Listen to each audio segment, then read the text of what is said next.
देवनागिरी। तो आपका अभी जेयूटी है, इसके पहले हमारा polytechnic state board of technical education से गाइड होता था, राइट? उसका ये लोगो था और उसके द्वारा जो परीक्षा के नियम बनाए गए ना, वही परीक्षा का नियम आपका जेयूटी ने एडॉप्ट कर लिए। तो उसके जो नियम है वही आपके लिए प्रभावी है।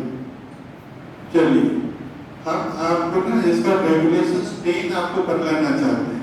3 में क्या है?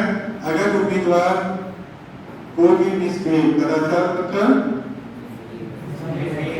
चोरी, मैंने परीक्षा में प्राय हमारे विद्यार्थी कुछ नकल करना चाहते हो, अगर करते जाओगे तो सोच लो कि तुम कितना बड़ा रिस्क लेने जा रहे हैं।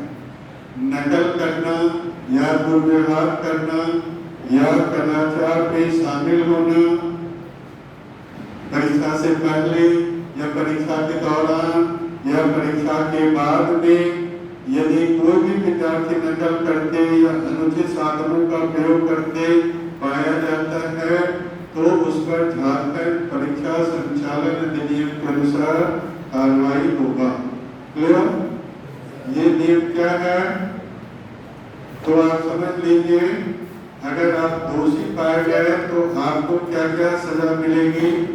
सबसे पहले केंद्राधीक्षक मतलब सेंट्रल सुपरिटेंडेंट, प्राइवेट कॉलेज के प्रिंसिपल होते हैं, वो आपका आंसर बुक को ले लेगा और आपके बारे में केस रेफर कर दिया जाएगा कि ये विद्यार्थी नकल करते हुए पकड़ा गया। सबसे पहला काम क्या होगा? आपने जो भी एग्जाम दिए हैं सारे एग्जाम आपके कैंसिल हो जाएंगे और एक निश्चित अवधि के लिए आपको सभी परीक्षाओं से वंचित कर दिया जाएगा। भाषा क्लियर है ना? तो अगर कोई विद्यार्थी नकल करते हुए पकड़ा जाता है तो समझ लो कि आप उसके पहले जो भी एग्जाम दिए हो, मान लो कि फर्स्ट सेमेस्टर में 6 पेपर है, छठा पेपर के दिन तुमने नकल करते हुए पकड़ा है तो शुरू के 5 पेपर्स तुम्हारे कैंसिल हो जाएंगे और एक निश्चित अवधि के लिए वो डिपेंड करता है कि उस समय क्या निश्चय होता है 6 महीना 1 साल के लिए आपको कोई परीक्षा नहीं दिया जाएगा।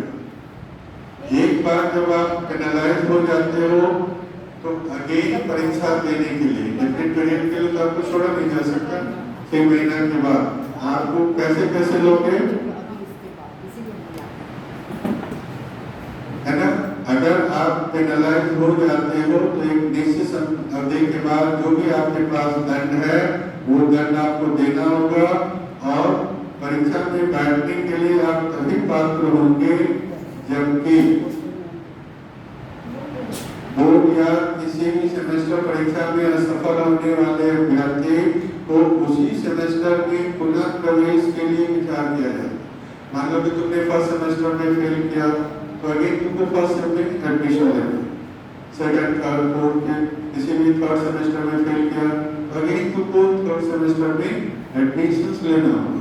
एडमिशंस के लिए आप लिखोगे कि सर मैं फेल कर गया, पुनः हमें नामांकन के लिए अनुमति दी जाए, फिर आप नामांकन फीस भरते हो, फिर ये करते हो, राइट? और पुनः प्रवेश देते समय आप ध्यान रखना, क्लियर है? ऐसे अभ्यर्थी को पुनः प्रवेश देते समय उत्तीर्ण होने वाले कोई भी विषय, अगर मान लिया कि प्रीवियस ईयर में आप नकल करते पकड़े गए, उस परीक्षा में आपको इंटरनल मार्क्स जो भी आया था वो सभी इस बार काम नहीं करेंगे, है ना? तो पुनः प्रवेश देते समय उत्तीर्ण होने वाले theory, practical, project, exam training या परीक्षा के किसी भी विषय में आपने जो भी प्राप्त किए हैं अब ये आपके किसी काम का नहीं रहेगा। अब हम आपको दिखलाएंगे, आपको परीक्षा के नियम कानून वाले बतलाए होंगे हर परीक्षा में ना। अभी तक आपने सुना होगा या तो आपने पास किया या फेल किया। यहाँ एक और नया चीज है, प्रमोट किया। प्रमोट का मतलब समझते हो, है ना? प्रमोट का नियम है कि अगर फर्स्ट सेमेस्टर में आपको सिलेबस मालूम है, सिलेबस में 6 पेपर है आपके अगर एक विषय या 2 विषय या 3 विषय में अधिकतम तुम फेल होते हो तो तुमको सेकंड सेमेस्टर के लिए हम लोग अलाउ कर देते हैं। इसी को कहते हैं प्रमोट करना। कंडीशंस क्या है? आपको पुनः अपने जूनियर के साथ या बाद में जो भी परीक्षा होगी उस परीक्षा में वो फेल किए गए वाले पेपर क्लियर करना होगा। ये चीज आपको याद रखना होगा। ओके, तो ये है प्रमोट होने वाले। पदोन्नति का मतलब प्रमोट होने की स्थिति में आप कभी जाते हैं। ध्यान से देखिए नियम को, हम चाहेंगे एक बार नियम को सभी विद्यार्थी देख लो। अभी आप शुरुआत कर रहे हैं, फर्स्ट सेमेस्टर में आपका एडमिशन कैसे हुआ आपको मालूम है कि जो भी हमारे गवर्नमेंट अब झारखंड है या जो भी कॉम्पिटेंट अथॉरिटी है वो डिसाइड करती है। आपके केस में क्या हुआ याद करो, जेसीसी एक एग्जामिनेशन कंडक्ट करता है ना, उसमें आपने प्रतियोगिता परीक्षा में अपियर हुए, नंबर्स मिला, मेरिट लिस्ट बना, मेरिट लिस्ट के बाद काउंसलिंग हुआ, होगा। 2020 में क्या हुआ था? कोरोना पीरियड में, क्योंकि कोरोना पीरियड में किसी को आपस में टच नहीं करना था, इसलिए कहा गया कि टेंथ बोर्ड में मैट्रिक में जो भी रिजल्ट निकला उसी को हम लोग ने आधार बनाया, फिर वहीं से मेरिट लिस्ट बना और उसी के आधार पर आपका एडमिशन। तो फर्स्ट सेमेस्टर के लिए government year by year change कर सकती है, लेकिन सेकंड सेमेस्टर में आप कैसे एडमिशन लोगे? फर्स्ट सेमेस्टर के सभी विषयों में पास होना चाहिए। अगर सभी विषय में नहीं पास हुआ तो कम से कम प्रमोट होना चाहिए। प्रमोट आप कैसे होते हो? या तो एक विषय या तो 2 विषय, अधिक से अधिक 3 विषय। 3 विषय से ज्यादा अगर 4 विषय में आप फेल कर गए then you are fail। 3 विषय तक तो तब तुमको प्रमोट किया जाए। तो सेकंड सेमेस्टर में आने के लिए फर्स्ट सेमेस्टर में सभी विषयों में या तो पास रहिए या प्रमोट।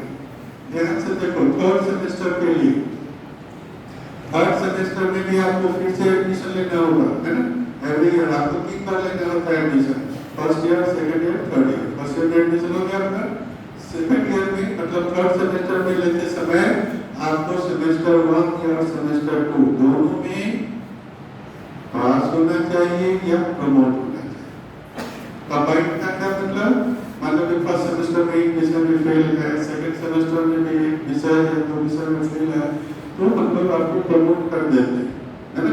इनसे ज्यादा में फेल हो तो शायद प्रमोट नहीं। तो ये ना आप सभी को देखना है अपने बारे में कि आप प्रमोटेड हो कि नहीं, एटलीस्ट फेल तो नहीं। फिर ध्यान रखिए, फोर्थ सेमेस्टर में आते समय first, second and third combined में या तो पास या तो प्रमोट होना चाहिए। मतलब तीनों सेमेस्टर में अगर एक विषय में फेल करे तो तीनों मिला के 3 विषय बना, तो तुमको फोर्थ सेमेस्टर में जाने के लिए अलाउ कर देते हैं, एडमिशंस ले लेते हैं। आप कंडीशंस क्या है? आपके बाद जो भी परीक्षाएं होंगी उसमें आपको अपियर होना है, उसमें आपको पास करना है। आप माइंड कीजिए फिफ्थ सेमेस्टर, फिफ्थ सेमेस्टर का लैंग्वेज पढ़ो क्या है? पास होना चाहिए। यहाँ पर प्रमोट सब खत्म हो गया। अभी तक आपका हर एक परीक्षा में प्रमोटेड है, लेकिन फिफ्थ सेमेस्टर में आते हो तो आपको पास होना चाहिए। इसलिए ये चीज हम इसलिए हाईलाइट कर रहे हैं ना, हर एक साल हमारे कुछ तेजस्वी विद्यार्थी के आंख में आंसू देखते हैं, हमको बहुत दुख होता है। क्यों? वो फिफ्थ सेमेस्टर में फॉर्म जैसे तैसे भर देता है, हमारे ऑफिस की नाकामी को या कोई गलती कहो छूट जाता है कि देखना कि तुम हमारा फर्स्ट क्लियर है कि नहीं, सभी पेपर क्लियर है कि नहीं, उन्हें फॉर्म भर दिया। ओके, रिजल्ट है, सिक्स सेमेस्टर का भी फॉर्म भर दिया। ओके, रिजल्ट मतलब टेबलेशन हो गया, रिजल्ट पब्लिश नहीं होगा। अगर पता चला सिक्स सेमेस्टर देते समय तुम्हारा फर्स्ट सेमेस्टर का एक विषय फेल है, मालूम है क्या होगा? सिक्स सेमेस्टर का बच्चा एग्जामिनेशन दे दिया है, रिजल्ट बन गया है, पब्लिश होने की स्थिति में उसके सभी साथी का रिजल्ट पब्लिश हो जाता है, फर्स्ट सेकंड थर्ड में पास किया, लेकिन इसका रिजल्ट रुक जाता है, ये फेल हो जाता है। कारण क्या आता है? फर्स्ट ईयर, फर्स्ट सेमेस्टर या सेकंड सेमेस्टर या थर्ड सेमेस्टर एक किसी विषय में उसका कोई पेपर अटका होगा, उसको क्या पनिशमेंट होगा? अगेन जाइए फर्स्ट सेमेस्टर में, अगर फेल है तो फर्स्ट सेमेस्टर में एडमिशन और फिर अब आप कैरी फॉरवर्ड। इतना बड़ा तंत्र। तो किसी न किसी कारण से अगर ये स्थिति नहीं आनी चाहिए, आपके इग्नोरेंस के कारण होता है। आज पहला दिन हम इसलिए दिखला रहे हैं, every student should know the sensitivity of this thing.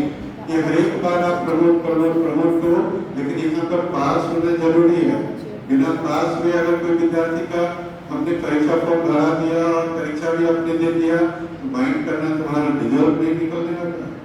Okay, सो ये एग्जामिनेशन डिपार्टमेंट ट्राई करता है विद्यार्थी को, लेकिन विद्यार्थी अगर किसी तरह से भर देगा, ये मत समझो कि तुम्हारा काम हो गया। तो ये हमारे विद्यार्थी की जिम्मेवारी है।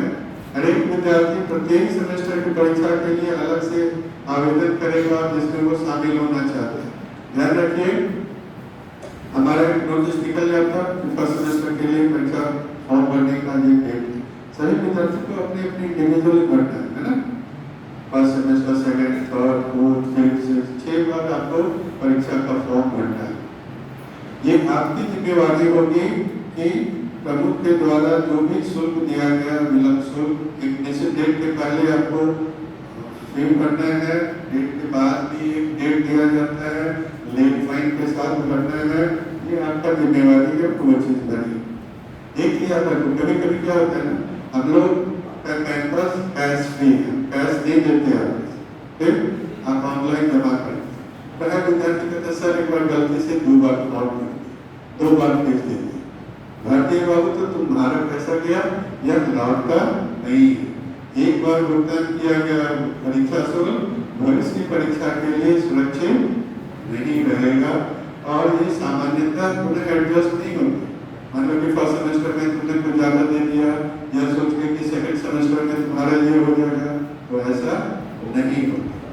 ध्यान रखिए, आप जब तक संस्थान का प्रमुख ये प्रमाणित नहीं करते कि हर एक विषय में, ध्यान से देखो, हर एक विषय में अगर 75% का अटेंडेंस नहीं है तो प्रिंसिपल आपके फॉर्म को फॉरवर्ड नहीं भी कर सकता। ओके, नहीं करने का मतलब तुम परीक्षा फॉर्म नहीं भरोगे तो परीक्षा नहीं दे पाओगे। सो अपने अटेंडेंस पर अलर्ट रहने की जरूरत है। ठीक है, सेमेस्टर के लिए पार्टनर में निर्धारित सभी सिर्फ थोड़ी पेपर ही नहीं, प्रैक्टिकल, सेशनल, वर्कशॉप जितने भी हैं, प्रोजेक्ट वर्क सभी आपको क्लियर करने चाहिए।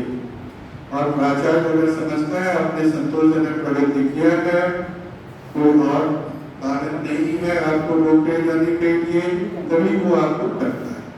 कंट्रोल करना, अगर किसी विद्यार्थी का अटेंडेंस 70%, 75% नहीं हो पाया तो आप आंसर प्लेस कर दीजिए, कर दीजिए। तो उसके लिए भी हमारे पास एक थोड़ा सा छूट दिया गया है। क्या है छूट? सिर्फ और सिर्फ हेल्थ ग्राउंड पर अगर आप रजिस्टर्ड मेडिकल प्रैक्टिशनर से, डॉक्टर से लिखाते हो कि ये वास्तव में बहुत सीरियस बीमार था या कहीं घूमने फिरने लायक नहीं था इसलिए कॉलेज नहीं गया, तो हम लोग को जो छूट देने की व्यवस्था है कि 10% तक हम लोग आपको छूट दे सकते हैं। बट प्राय लोग गलत सलत सर्टिफिकेट ले आओगे तो जरूरी नहीं कि हम प्रिंसिपल आपको ये चीज अलाउ करें। सो ये प्राचार्य उसके विवेक पर निर्भर करता है कि ऐसी कमी जो हम महसूस कर रहे हैं वास्तव में सही है या गलत है, उसी के अनुसार आपको ये करें। तो स्टूडेंट याद रख लो, ये सभी थे आपके परीक्षा के नियम। कुछ और भी सरकार के द्वारा कभी कभी कुछ नियम निकलते रहता है, वो भी आपके ऊपर लागू रहेगा। सर्वोच्च न्यायालय कभी रैगिंग, एंटी रैगिंग के लिए भी नियम बनाता है। अगर कोई विद्यार्थी एंटी रैगिंग केस में पकड़ा जाएगा तो उसको भी रोक लिया जाएगा, या कोई और भी शैक्षणिक रिपोर्ट के लिए कॉलेज से बाहर से कोई पदाधिकारी आए आपको देखे कि कुछ गलत काम में व्यस्त हो तो भी तुमको रोक दिया जाएगा। मालूम है ना, यहाँ पर डिवीजन नहीं मिलता। तुम अभी 10th पास किया तो first division, second division, third division ऐसा था ना। यहाँ पर डिवीजन डिवीजन नहीं मिलता तो क्या मिलता? ग्रेड। कैसे मिलता है? ध्यान से देखिए, अगर 75% या उससे अधिक लाए हो तो फर्स्ट क्लास विद डिस्टिंक्शन, है ना, विशिष्टता के साथ प्रथम श्रेणी। Okay, first class with distinction. अगर 75% से कम या 60% से ज्यादा है तो आपको फर्स्ट डिवीजन, 60 से कम 45 से ज्यादा है तो सेकंड डिवीजन, 45 से कम लेकिन 40% यहाँ पर पास मार्क है, ओवरऑल 40% होना चाहिए इंडिविजुअल सब्जेक्ट में भी और कुल मिला के भी, है ना, अदरवाइज आप फेल घोषित करोगे, उत्तीर्ण नहीं हो। ओके, तो ये है कुछ आपके एब्रिविएशन। अगर अपना टीआर देखोगे ना, टीएस का मतलब थ्योरी, टीआर का मतलब प्रैक्टिकल, एजी का मतलब एग्रीगेट, पीजे का मतलब प्रोजेक्ट वर्क, ये सभी चीजें आपको स्टार लग गया मतलब उस सब्जेक्ट में फेल कर गया। प्रायर फेल तो अंतिम में लिखा रहेगा, मान लो कि 10 सब्जेक्ट है तो किसी सब्जेक्ट के ऊपर में स्टार लग गया मतलब उस सब्जेक्ट में आप फेल। उसी तरह से परसेंटेज, कंट्रोल, एफ का मतलब फेल, पी का मतलब प्रमोटेड, डीएस का मतलब डिस्टिंक्शन, इम्प्रूवमेंट। तो स्टेट ये जो हमने लिखा ना, आप state board of revised examination इस रूल जो है वो इस वेबसाइट पर आप देख सकते हैं। ये हमने आपके लिए वेबसाइट देखा रखा, आप इस पर जाओगे, ये सारा चीजें हैं। आपकी सुविधा के लिए हमने हिंदी में बदला है। अगर हिंदी के कोई शब्द से आपको कंफ्यूजन होता है तो आप इंग्लिश वाला देखो, वहाँ से आपका क्लियर हो जाना चाहिए। अभी तक हम लोग अंग्रेजी को देख करते हैं, हमारा प्राय विद्यार्थी है, कुछ हमारे तेजस्वी विद्यार्थी हैं अंग्रेजी से उसको दिक्कत नहीं है, बट मेजोरिटी विद्यार्थी ने अंग्रेजी में कुछ दिक्कत महसूस करता, उसके लिए हमने ये हिंदी बनाया। अगर कोई कंफ्यूजन है तो आप जो वेबसाइट पर लिखा हुआ है उसको देखो। Thank you. तो